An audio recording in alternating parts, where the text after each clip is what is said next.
নড়াইলের শামুকখোলা কাজীপাড়ায় ২ দিনব্যাপী মাহফিল ব্যাপক আয়োজন শেষ হয়েছে। মোহাম্মদ আজিজুল বিশ্বাসের পাঠানো তথ্য ও ভিডিওচিত্রে বিস্তারিত। বছর জুড়ে অপেক্ষায় দিন গুনতে গুনতে আসে কাঙ্ক্ষিত সেই মাহেন্দ্রক্ষণ।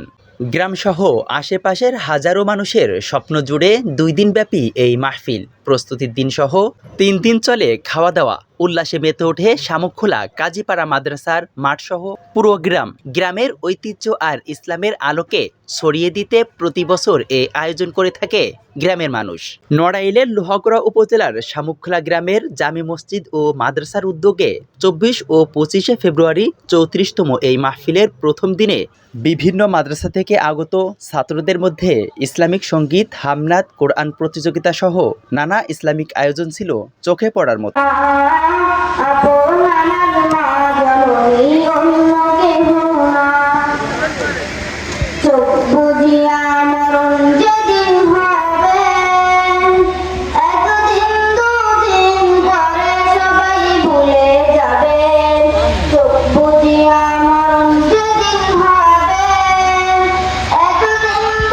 এই মাহফিলে প্রধান অতিথি নড়াইল জেলা পুলিশ সুপার কাজী এহসানুল কবির। পুলিশ সুপারের আগমনে তাকে ফুল দিয়ে বরণ করে নেন মাহফিলের আয়োজকবৃন্দ এবং স্থানীয় লোকজন। পুলিশ সুপারের প্রবেশপথে দুই পাশে সাজানো ফুলের টব ও লাল গালিচার উপর দিয়ে হেঁটে গিয়ে মাহফিলের মঞ্চে উপস্থিত হন পুলিশ সুপার কাজী এহসানুল হক।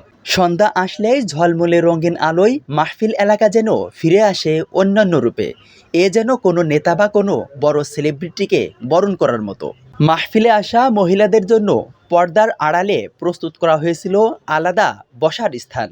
আবার অতিথিদের সর্বক্ষণ আপ্যায়নের জন্য রাখা হয়েছিল 2টি চা স্টল, যেখানে সবাই ফ্রিতে চা ও কফি পান করতে পারবে। বিশেষ অতিথির মঞ্চে উপস্থিত ছিলেন লোহাগড়া উপজেলা নির্বাহী অফিসার মোহাম্মদ আবু রিয়াদ, লোহাগড়া থানা অফিসার ইনচার্জ মোহাম্মদ আশিকুর রহমান, যমুনা গ্রুপের পরিচালক ও দৈনিক ঢাকার ডাক পত্রিকার সম্পাদক ও প্রকাশক ABM শামসুল হাসান হিরু ও লোহাগড়া উপজেলা মাধ্যমিক শিক্ষা অফিসার আব্দুল হামিদ ভূঁইয়া।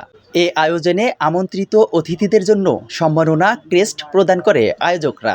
মাহফিলের শেষ দিনে সকাল থেকে শুরু হয় বিভিন্ন মাদ্রাসা থেকে আসা ছাত্রদের গজল, হামনাত ও কোরআন প্রতিযোগিতা। সন্ধ্যায় বয়ান করেন মাহফিলের বিশেষ বক্তা মুফতি কামরুল ইসলাম আনসারি। এরপরে প্রধান আলোচক হিসেবে বয়ান করেন মুফাসিরে কোরআন, স্বর্ণপদকপ্রাপ্ত কারি, ঢাকা পোর্টার কেন্দ্রীয় জামে মসজিদের খতিব শায়েখ মাওলানা মুফতি কাউসার আহমেদ নুরি। মাহফিলের শেষ অংশে প্রধান আকর্ষণ মাহফিলের প্রধান বক্তা জামালপুর থেকে আগত আন্তর্জাতিক খ্যাতিসম্পন্ন মুফাসিরে কোরআন মুফতি সোলাইমান হাবিবি। রাত 12টায় আখেরি মোনাজাতের মধ্য দিয়ে শেষ হয় ওয়াজ মাহফিল। মাহফিলে সভাপতিত্ব করেন শামুকখোলা কওমি মাদ্রাসার মোহতামিম হজরত মাওলানা মুফতি আব্দুল হালিম কাজী। পৃষ্ঠপোষকতায় বাংলাদেশ এলিট কন্ট্রাকশন লিমিটেড ও MD তানজির আহমেদ সহ স্থানীয় গণ্যমান্য ব্যক্তিবর্গ উপস্থিত ছিলেন।